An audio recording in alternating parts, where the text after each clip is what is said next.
Hello guys, അങ്ങനെ ഒരുപാട് നാളിന് ശേഷമാണ് ഞങ്ങൾ വയനാടേക്ക് ഒന്ന് ടൂർ പോകുന്നത് കേട്ടോ. ഏകദേശം ഒരു 1 ഇയറിന് മുന്നെയാണ് ഞങ്ങൾ പോയത് ലാസ്റ്റായിട്ട്. അപ്പം ഞങ്ങളിപ്പോൾ പോകുന്നത് ന്യൂ മാരീഡ് കപ്പിളുടെ കൂടെയാണ്. എൻ്റെ ഫ്രണ്ട് സഞ്ജു, സ്നേഹയും അവരുടെ കൂടെയാണ് കേട്ടോ ഞാനും അതിൽ പോകുന്നത്. പോണ വഴിക്ക് ഞങ്ങൾ ജസ്റ്റ് ഈ ഒരു പാലം കണ്ടപ്പോൾ ഞങ്ങൾ അവിടെ നിന്ന് നിർത്തിയിട്ടോ. നല്ലൊരു വ്യൂ ആണ് ഇവിടെ. ഇത് കാലിക്കറ്റ് തന്നെയാണ് ഈ ഒരു പ്ലേസ് വരുന്നത്. സ്ഥലത്തിൻ്റെ പേര് ഞങ്ങൾക്ക് ഓർമ്മയില്ല. അത് കഴിഞ്ഞ് നേരെ ഞങ്ങൾ റിസോർട്ടിലേക്ക് വിട്ടു. നല്ല ചൂടായതുകൊണ്ട് നമ്മൾ വേറെ എവിടെയും ഒന്നിനും പോകാനൊന്നും നിന്നില്ല കേട്ടോ. അതുകൊണ്ട് ഞങ്ങൾ പോയത് റിസോർട്ടിലേക്കാണ്. ഞങ്ങൾ റിസോർട്ടിൽ എത്തിയിട്ടുണ്ട്. നമ്മളുടെ വൈത്തിരിയിലാണ് കേട്ടോ റിസോർട്ടിൻ്റെ ലൊക്കേഷൻ വരുന്നത്. ഇന്ദിവര റീട്രീറ്റ് അതാണ് കേട്ടോ നമ്മളുടെ ഈ ഒരു റിസോർട്ട്. അവിടെയൊക്കെ ഒരു 3 സ്റ്റാർ സെറ്റപ്പാണ് കേട്ടോ. എല്ലാം നല്ല പ്രകൃതിയോട് ഒത്തിണങ്ങിയിട്ടുള്ളൊരു സെറ്റപ്പ് എന്നൊക്കെ പറയില്ലേ, അങ്ങനെയാണ്. ഇവിടെയുള്ള ഓരോ റൂമിന് വരെ ഓരോ പൂക്കളുടെ പേരാട്ടോ ഇവർ കൊടുത്തത്. നമ്മൾ വഴിയെ കാണിച്ചു തരാം. അങ്ങനെ നമ്മളവിടെ എത്തി. നമ്മളെ വെൽക്കം ചെയ്യാനൊക്കെ അവിടെ ആര് വരുന്നുണ്ടായിരുന്നു. പിന്നെ നമ്മളവിടെ കാർ പാർക്ക് ചെയ്തു. ഞാനും സഞ്ജുവും കൂടെ ഞങ്ങൾ നേരെ ചെക്ക് ഇൻ ചെയ്യാൻ വേണ്ടി പോയി. 2 മണിക്കാണ് കേട്ടോ അവിടെ ചെക്ക് ഇൻ. പക്ഷേ നമ്മൾ 1 മണിക്ക് എത്തിയിട്ടുണ്ടായിരുന്നു. അപ്പോൾ തന്നെ നമ്മൾ ചെക്ക് ഇനൊക്കെ ചെയ്തു. ഇതാണ് അതിൻ്റെ ഒരു ഫ്രണ്ടേജ് വരുന്നത്. നല്ലൊരു അടിപൊളി സെറ്റപ്പാണ് കേട്ടോ. നല്ലൊരു ക്ലാസ് ലുക്കൊക്കെ ഉണ്ട് അവിടെ. ആദ്യം അതിൻ്റെ ഉള്ളോട്ടേക്ക് വരുമ്പോൾ ഈ ഒരു വ്യൂ ആണ് കേട്ടോ. നല്ല നീറ്റ് ആൻഡ് ക്ലീൻ ആണ് കേട്ടോ റിസോർട്ട് എന്ന് പറയുന്നത്. സൂപ്പറാണ്. സഞ്ജിത അവിടെ ഇരിക്കുന്നുണ്ട്. പിന്നെ ഈ ഒരു ഫ്രണ്ടിൽ ഇങ്ങനെയൊക്കെ അവർ ചെയ്തിട്ടുണ്ട് വർക്കൊക്കെ. അവിടെ നിന്ന് നമ്മൾ ചെക്ക് ഇനൊക്കെ കഴിഞ്ഞു. നമ്മൾ നേരെ പിന്നെ അവിടെ നിന്ന് കുറച്ചുകൂടി മുകളിലേക്ക് കയറി പോയിട്ടോ. നമ്മളുടെ റൂം ഏറ്റവും മുകളിലാണ് കേട്ടോ വരുന്നത്. ഇവിടെ ഒരുപാട് ഇതുണ്ട് കേട്ടോ. റൂം മീൻസ് ഒരു വില്ല പോലെ വേറെ വേറെ ഒരുപാടുണ്ട് കേട്ടോ. ഇവരുടെ ഡീറ്റെയിൽസൊക്കെ ഞാൻ താഴെ കൊടുക്കാം. പിന്നെ ഇതാണ് നമ്മളുടെ റൂം. തുമ്പ 1 to 4, അതിൽ 3 and 4 ആണ് നമ്മൾ എടുത്തത്. അപ്പോൾ നമ്മൾ നേരെ അങ്ങോട്ടേക്കാണ് പോകുന്നത്. ഈ പോകുന്ന വഴിക്കൊക്കെ നല്ല ഭംഗിയുണ്ട് കേട്ടോ, ഈ ചെടികളും കാര്യങ്ങളൊക്കെ വെച്ചിട്ട് കാണാൻ. അങ്ങനെ നമ്മളവിടെ എത്തിയിട്ടുണ്ട്. ഇതാണ് അതിൻ്റെ ഒരു ഫ്രണ്ട്. നമുക്കിവിടെ ഇരിക്കാനായിട്ട് ഒരു ടേബിളും കാര്യങ്ങളൊക്കെ ഉണ്ട്. ഇതിൻ്റെ എല്ലാ ഭാഗത്തും ഇവർ ചെടിയും മരങ്ങളൊക്കെ വെച്ച് പിടിപ്പിച്ചിട്ടുണ്ട്. അതുകൊണ്ട് തന്നെ നല്ലൊരു കൂളിംഗ് ഉണ്ട് കേട്ടോ ഇവിടെ. പിന്നെ നമ്മളുടെ എൻട്രൻസിൽ ഇങ്ങനെയാണ് കേട്ടോ. ഞാൻ പറഞ്ഞല്ലോ തുമ്പ എന്നാണ് നമ്മളുടെ റൂമിന് അവർ പേര് കൊടുത്തത്. അപ്പോൾ അതിൻ്റെ ഒരു ഫോട്ടോയും അതിൻ്റെ കുറച്ച് കാര്യങ്ങളും ആ പൂവ് എന്താണെന്നുള്ളൊരു കാര്യങ്ങളൊക്കെ അവിടെ കൊടുത്തിട്ടുണ്ട്. ഇതാണ് നമ്മളുടെ റൂമിലെല്ലാം അത്യാവശ്യം എല്ലാ കാര്യങ്ങളും നല്ല വേണ്ട രീതിയിൽ അവർ സെറ്റപ്പ് ചെയ്ത് വെച്ചിട്ടുണ്ട് കേട്ടോ. നല്ല നീറ്റ് ആൻഡ് ക്ലീൻ ആണ്. റൂമിൻ്റെ കാര്യമൊക്കെ പറയുകയാണെന്നുണ്ടെങ്കിൽ അടിപൊളിയാണ്, ഒന്നും പറയാനില്ല ഇക്കാര്യത്തിൽ. നമുക്കിവിടെ മിനി ബാറൊക്കെ വരുന്നുണ്ട് കേട്ടോ. ഇനി അത്യാവശ്യം വല്ല കാര്യങ്ങളൊക്കെ നമുക്ക് ഫ്രിഡ്ജിൽ വയ്ക്കാനോ എന്തെങ്കിലുമൊക്കെ ആവശ്യമുണ്ടെന്നുണ്ടെങ്കിൽ നമുക്ക് യൂസ് ചെയ്യാം. അതൊക്കെ ഇവിടെ ഓക്കെ ആയിരുന്നു. പിന്നെ നമുക്കിവിടെ ലോക്കറുണ്ട്, പേഴ്സണൽ ലോക്കറൊക്കെ തന്നിട്ടുണ്ട്, ഡിജിറ്റൽ ലോക്കർ. അതുപോലെ തന്നെ ഇതാണ് ബാത്റൂമൊക്കെ അടിപൊളിയാണ് കേട്ടോ. നമുക്ക് യൂസ് ചെയ്യാനുള്ള എല്ലാ സാധനങ്ങളും ഇവിടെ കൊടുത്തിട്ടുണ്ട് അവർ. എല്ലാ കാര്യങ്ങളും ഇവിടെ അവൈലബിൾ ആണ്. പിന്നെ ഇതാണ് നമ്മളുടെ ഒരു വിൻഡോ കൂടെ ഉള്ളൊരു വ്യൂ. അത് അടുത്തുള്ളൊരു വില്ലയാണ് കേട്ടോ നമ്മളവിടെ കാണുന്നത്. പിന്നെ അതിൻ്റെ അടുത്ത് തന്നെ ഒരു പാർക്കൊക്കെ ഉണ്ട്. നമ്മളവിടെ പോയി കുട്ടികൾക്ക് അത്യാവശ്യം കളിക്കാനുള്ള കുറച്ച് കാര്യങ്ങളൊക്കെ അവിടെ ഉണ്ട്. പിന്നെ അവിടെ ഒരു ബേർഡ് പാർക്ക് ഉണ്ട്. കുറച്ച് പക്ഷികളും പ്രാവുകളൊക്കെയാണ് അതിൻ്റെ ഉള്ളിൽ. പിന്നെ എവിടെയെന്ന് പറയുകയാണെന്നുണ്ടെങ്കിൽ നമുക്ക് ജിമ്മിൻ്റെ കുറച്ച് സെറ്റപ്പൊക്കെ ഉണ്ട്. അത്യാവശ്യം ഡെയിലി വർക്കൗട്ട് ചെയ്യുന്ന ആൾക്കാർക്ക് ഉപകാരപ്പെടും. പിന്നെ അത് കഴിഞ്ഞിട്ട് ഞങ്ങൾ പോയത് ഇവിടെ ഉള്ളൊരു വ്യൂ പോയിൻറ്റിലേക്കാണ് കേട്ടോ. നമ്മളുടെ റെസ്റ്റോറൻറ്റിൻ്റെ മുകളിലാണ് ഈ ഒരു വ്യൂ പോയിൻ്റ് വരുന്നത്. ഇവിടെ നിന്ന് കഴിഞ്ഞാൽ നല്ല സൈലൻ്റ് ആണ് കേട്ടോ. ഇവിടെയുള്ള ഓരോ പക്ഷികളുടെ എല്ലാ സൗണ്ടും നമുക്ക് ഇവിടെ നിന്ന് കേൾക്കാൻ പറ്റും. നമ്മളങ്ങനെ കുറച്ച് നേരം ഇവിടെ എല്ലാവരും ഇരുന്നു. കുറച്ച് നേരം നമ്മൾ സംസാരിച്ചു. അത് കഴിഞ്ഞിട്ട് ഇതിൻ്റെ അടുത്ത് തന്നെയാണ് ഇവിടെ ഗെയിമിനായിട്ട് ഒരു ഏരിയ ഉണ്ട്. അതിൻ്റെ തൊട്ടടുത്ത് തന്നെയാണ്. അപ്പോൾ അവിടേക്ക് നമ്മൾ പോയി. അവിടെ ഇതുപോലെ തന്നെ ക്യാരം ബോർഡ് ഉണ്ടായിരുന്നു. നമ്മളത് കുറച്ച് നേരം കളിച്ചു. സ്നൂക്കർ ഉണ്ടായിരുന്നു ഇവിടെ. പിന്നെ അതുപോലെ തന്നെ ഇവിടെ ചെസ് ബോർഡ് ഉണ്ട്. അതേപോലെ തന്നെ ഇവിടെ ടേബിൾ ടെന്നീസ് ഉണ്ടായിരുന്നു. നമ്മളവിടെ കുറച്ച് നേരം കളിച്ചിരുന്നു കേട്ടോ. സത്യം പറഞ്ഞാൽ നമ്മളിവിടെ കളിച്ചിരുന്നത് സമയം പോയതൊന്നും അറിഞ്ഞിട്ടില്ല.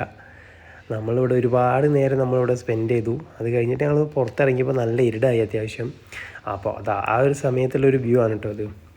അങ്ങനെ നമ്മൾ പിന്നെ ഇവിടുന്ന് അപ്പോഴാണ് ശരിക്കും പറഞ്ഞാൽ ഞങ്ങൾ ഈ പൂളിൻ്റെ കാര്യം ആലോചിച്ചത്. ഞങ്ങളവിടെ പോയിട്ടില്ലായിരുന്നു.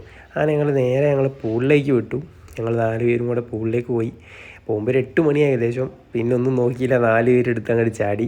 ഞങ്ങൾ പിന്നെ 1 മണിക്കൂറോളം നമ്മൾ അവിടെ ആയിരുന്നു കേട്ടോ. 1 മണിക്കൂർ ഞങ്ങൾ അവിടെ ടൈം സ്പെൻഡ് ചെയ്തു. അത് കഴിഞ്ഞിട്ട് പിന്നെ ഞങ്ങൾ റൂമിൽ പോയി റെഡിയായി. പിന്നെ ഞങ്ങൾ ഫുഡ് കഴിക്കാനുള്ളൊരു കാര്യങ്ങളൊക്കെ നോക്കാൻ വേണ്ടി നിന്നപ്പം ഞങ്ങളിത് ആദ്യം വാങ്ങിച്ച് വെച്ച ചിക്കനാണ് കേട്ടോ. ഇത് നമ്മൾ നെസ്റ്റോന്ന് പോയിട്ട് സൂപ്പർ മാർക്കറ്റിൽ ഞങ്ങൾ വാങ്ങിയതാണ്. ഓൾറെഡി അതിൽ മസാലയൊക്കെ സെറ്റാക്കി വെച്ചതാണ് ഞങ്ങൾ വാങ്ങിയത്. എളുപ്പപ്പണി എടുത്തതാണ്. ഓക്കെ, അത് കഴിഞ്ഞിട്ട് പിന്നെ ഞങ്ങൾ ഈ ഗ്രില്ലിടാനുള്ള സംഭവമൊക്കെ അവിടെ ഉള്ളൊരു സ്റ്റാഫ് തന്നെ ഞങ്ങൾക്ക് റെഡിയാക്കി തന്നു. അങ്ങനെ ഞങ്ങളിതാ ഇവിടെ നമ്മളുടെ ഈ ഹെയർ ഹീറ്ററൊക്കെ വെച്ചിട്ടാണ് നമ്മളിത് ചെയ്യുന്നത് കേട്ടോ. ഞങ്ങൾ ഈ കനലൊക്കെ ഒന്ന് സെറ്റാക്കി എടുത്തതിന് ശേഷം പിന്നെ ഞങ്ങൾ നൈസായിട്ട് ആ ഗ്രില്ലൊക്കെ അങ്ങോട്ട് വെച്ചു. നമ്മുടെ ഈ റെസ്റ്റോറൻറ്റിൻ്റെ നേരെ ഫ്രണ്ടിൽ തന്നെയാണ് കേട്ടോ നമുക്ക് ഈ ഒരു ഏരിയ അവർ റെഡിയാക്കി തന്നത്, ഗ്രില്ലിടണമെന്ന് പറഞ്ഞപ്പോൾ. അങ്ങനെ നമ്മൾ അതിൻ്റെ ഒരു കാര്യങ്ങളൊക്കെ ചെയ്ത് ഏകദേശം ഒരു 40 മിനിറ്റ് ഇതാണ് ഞാൻ പറഞ്ഞ അവരുടെ റെസ്റ്റോറൻറ്റിൻ്റെ നേരെ ഓപ്പോസിറ്റ് തന്നെ. ഏകദേശം ഒരു 40 മിനിറ്റോളം ഞങ്ങളവിടെ ഇട്ടു. അവിടെ അത് ആദ്യം സ്നേഹമൊക്കെ അവിടെ ഇരിക്കുന്നുണ്ട്. സഞ്ജു പറഞ്ഞു പിന്നെ ഞാൻ തന്നെ ചെയ്തോളാമെന്ന്. അതുകൊണ്ട് പിന്നെ ഞാൻ വേറൊന്നും ചെയ്യാൻ പോയിട്ടില്ല, ഒക്കെ ചെയ്തത് അവൻ തന്നെയാണ് കേട്ടോ. അങ്ങനെ കുറച്ച് ടൈമിൻ്റെ ശേഷം പിന്നെ ഞങ്ങൾ ഇതൊന്ന് മറച്ചിട്ടു. താഴെയൊക്കെ കുറച്ച് ഏകദേശം വെന്ത് വന്നപ്പോൾ ഞങ്ങളൊന്ന് മറച്ചിട്ടു. അത് കഴിഞ്ഞ് ഏകദേശം ഞാൻ പറഞ്ഞു ഇത് മതി എന്ന് പറഞ്ഞപ്പോൾ അവൻ പറഞ്ഞു പോരാ, ഒന്നുകൂടെ സെറ്റാവണമെന്ന് പറഞ്ഞ് പിന്നെ കുറച്ച് നേരം കൂടി വെയിറ്റ് ചെയ്തു. അപ്പോഴുള്ളൊരു ഫൈനൽ ആയിട്ടുള്ളൊരു ലുക്കാണ് ഇട്ടതാ ഞങ്ങളുടെ ചിക്കൻ്റെ. ഏകദേശം ഇങ്ങനെ ഈ ഒരു പരിവായുണ്ട്. അപ്പോൾ അത് കഴിഞ്ഞപ്പോൾ ഞാൻ അവനോട് പറഞ്ഞു വേടാ ടൈമായി നമുക്ക് മതി എന്ന് പറഞ്ഞപ്പോൾ പിന്നെ ഞങ്ങൾ അവിടെ നിന്ന് അത് എടുത്തിട്ട് ഞങ്ങൾ നേരെ റെസ്റ്റോറൻറ്റിൽ കയറി. നമുക്ക് അവിടെ നിന്നുള്ള ഫുഡൊക്കെ ഞങ്ങൾ ഇവിടെ നിന്ന് കഴിച്ചിട്ടില്ല, ഞങ്ങൾ റൂമിലേക്ക് എടുത്തു. അതൊക്കെ കഴിഞ്ഞ് നമ്മൾ പിന്നെ രാവിലത്തെ ഒരു വ്യൂ ആണ് കേട്ടോ കാണിക്കുന്നത്.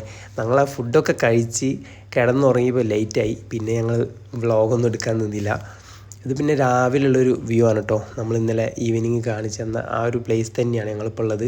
അവിടുന്ന് ഞങ്ങൾ നേരെ പോയി ബ്രേക്ക്ഫാസ്റ്റ് കഴിക്കാൻ. ബ്രേക്ക്ഫാസ്റ്റിൽ ഒരുപാട് ഐറ്റംസ് ഉണ്ടായിരുന്നു കേട്ടോ. ഇവിടെ ഈ ബ്രേക്ക്ഫാസ്റ്റ് ഒഴികെ ബാക്കിയുള്ള എല്ലാ ഫുഡിനും നമ്മൾ എക്സ്ട്രാ ചാർജ് നമ്മൾ പേ ചെയ്യണം കേട്ടോ. ബ്രേക്ക്ഫാസ്റ്റിന് അതിൻ്റെ ആവശ്യമില്ല. നമ്മൾ ബ്രേക്ക്ഫാസ്റ്റൊക്കെ അവിടെ നിന്ന് ഇങ്ങനെ കഴിച്ചു. അത് കഴിഞ്ഞ് അവിടെ നിന്നുള്ളൊരു വ്യൂ തന്നെയാണ് താഴത്ത് തന്നെ നമ്മൾ പുറത്തേക്ക് ഇറങ്ങിയാലുള്ള അവിടെ ഉള്ളൊരു വ്യൂ ആണ് കേട്ടോ അത്. നമ്മൾ അവിടേക്കൊന്ന് കുറച്ച് നേരം പോയി ടൈം സ്പെൻഡ് ചെയ്തു. ഇവിടെ മൊത്തം ഫ്രീ വൈഫൈ ആണ് കേട്ടോ നമുക്ക്. അതുകൊണ്ട് പിന്നെ എവിടെ പോയാലും വൈഫൈ ഒക്കെ ഉള്ളതുകൊണ്ട് നല്ല നെറ്റൊക്കെ നല്ല സ്പീഡായിരുന്നു. ഞങ്ങൾ പിന്നെ അവിടുന്ന് 11 മണിക്കായിരുന്നു അവർ ചെക്കൗട്ട് പറഞ്ഞത്. ആ ഒരു സമയമാകുമ്പോൾ തന്നെ ഞങ്ങൾ റെഡിയായി. ഞങ്ങൾ നേരെ പോയി സഞ്ജിൻ്റെ കൂടെ ഉണ്ട്. ഞങ്ങൾ അവിടെ പോയി ബാക്കിയുള്ള കാര്യങ്ങളൊക്കെ ഞങ്ങൾ സെറ്റിൽ ചെയ്തു. അവിടെ പേയ്മെൻറ്റും കാര്യങ്ങളൊക്കെ.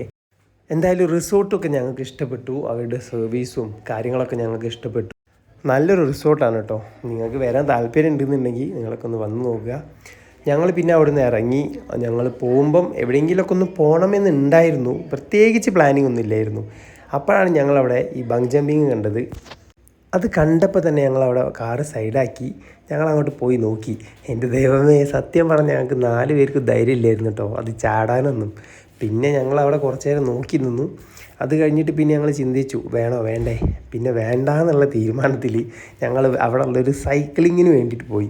അപ്പോൾ ഇത് ഒരു റോപ്പിൻ്റെ മുകളിൽ കൂടെ ഉള്ള ഒരു സൈക്ലിംഗ് ആയിട്ടോ. ഞാനും ആദ്യം ഡബിളായിട്ട് ഞങ്ങൾ പോയത്. ആദ്യക്ക് കുറച്ച് പേടി ഉണ്ടായിരുന്നു, പിന്നെ കുഴപ്പമൊന്നുമില്ല, സേഫാണ്. അതുകൊണ്ട് പിന്നെ പ്രശ്നമില്ലാതെ പോയി. സഞ്ജു ഉണ്ട്, സ്നേഹയുണ്ട് കേട്ടോ. അത് അവരും ഞങ്ങളും ട്രൈ ചെയ്തു. പിന്നെ 1, 2, 3 കാര്യങ്ങൾ ഞങ്ങൾ ട്രൈ ചെയ്തു. പിന്നെ അത് കഴിഞ്ഞിട്ട് ഞങ്ങൾ നേരെ അവിടെ നിന്ന് ഇറങ്ങി, വയനാട്ടിൽ നിന്ന് ഇറങ്ങി, ചുരം ഇറങ്ങി. അവിടെയുള്ള സ്ഥിരം കാഴ്ചകളൊക്കെ ഉണ്ടായിരുന്നു. കുറേ ഡ്രൈവർമാരുടെ വലിയ വലിയ വണ്ടികളൊക്കെ വളയ്ക്കാനുള്ള കഷ്ടപ്പാടും. പിന്നെ അവിടുത്തെ സ്ഥിരം മെമ്പേഴ്സിനെ ഞങ്ങൾ കണ്ടു. പിന്നെ ഞങ്ങൾ അവിടെ നിന്ന് ഇറങ്ങി. പിന്നെ ഞങ്ങൾ വേറെ എവിടെയും പോകാൻ നിന്നില്ല. നാട്ടിൽ പോയിട്ട് വേറെ കുറേ ആവശ്യങ്ങളുള്ളതുകൊണ്ട് ഞങ്ങൾ നേരെ കോഴിക്കോടേക്ക് തന്നെ തിരിച്ചു പോയി. അപ്പോൾ ഫ്രണ്ട്സ്, ഇത്രയേ ഉള്ളൂ ഈ ഒരു വീഡിയോയിൽ. നിങ്ങൾക്ക് ഇഷ്ടമായിട്ടുണ്ടെന്നുണ്ടെങ്കിൽ സബ്സ്ക്രൈബ് ചെയ്യുക, ലൈക്ക് ചെയ്യുക. Bye bye.